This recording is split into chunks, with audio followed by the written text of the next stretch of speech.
देश के जितने भी 5वीं अनुसूची या 6वीं अनुसूची के जो क्षेत्र हैं, इन पेशा कानून को नजरअंदाज करते हुए एक लाइन लिख दी जाती है कि राष्ट्र हित के लिए जमीन ली जाती है।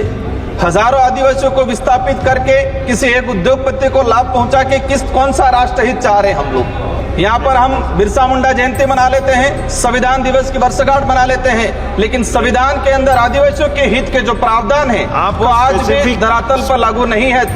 राजकुमार जी, धन्यवाद सभापति महोदय। मैं आपके माध्यम से सरकार का ध्यान आकर्षण कराना चाहूंगा।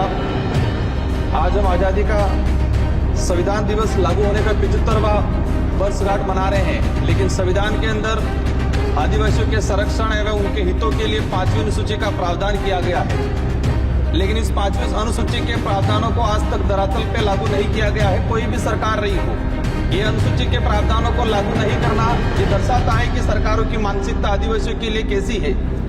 माननीय सभापति महोदय, अनुसूचित क्षेत्र के अंदर 5वीं अनुसूची में प्रावधान ये किया गया है कि आदिवासियों को जमीन किसी भी अगर प्रोजेक्ट के लिए या किसी भी कंपनी के सीधा हस्तांतरण नहीं कर सकते हैं।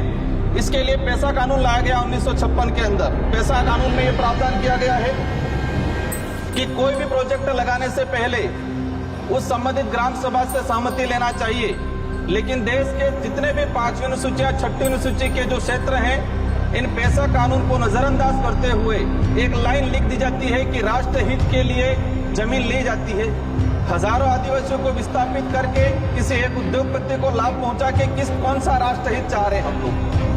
सभापति महोदय, यहाँ पर हम बिरसा मुंडा जयंती मना लेते हैं, संविधान दिवस की वर्षगांठ मना लेते हैं, लेकिन संविधान के अंदर आदिवासियों के हित के जो प्रावधान है वो आज भी धरातल पर लागू नहीं है। सभापति महोदय, विषय आपका विषय मेरा यही विषय है कि वर्तमान में जो प्रोजेक्ट चलाए जा रहे हैं वो प्रोजेक्ट में जिस तरह से पैसा एक्ट की ग्राम सभा को नजरअंदाज किया जा रहा है आज अनुसूचित क्षेत्र के अंदर। सभापति महोदय, मैं एक ही बात लास्ट में कहना चाहूंगा कि जो शेड्यूल एरिया के अंदर रिजर्वेशन पॉलिसी है, उस रिजर्वेशन पॉलिसी को हो गया, समाप्त आपका हो गया सर।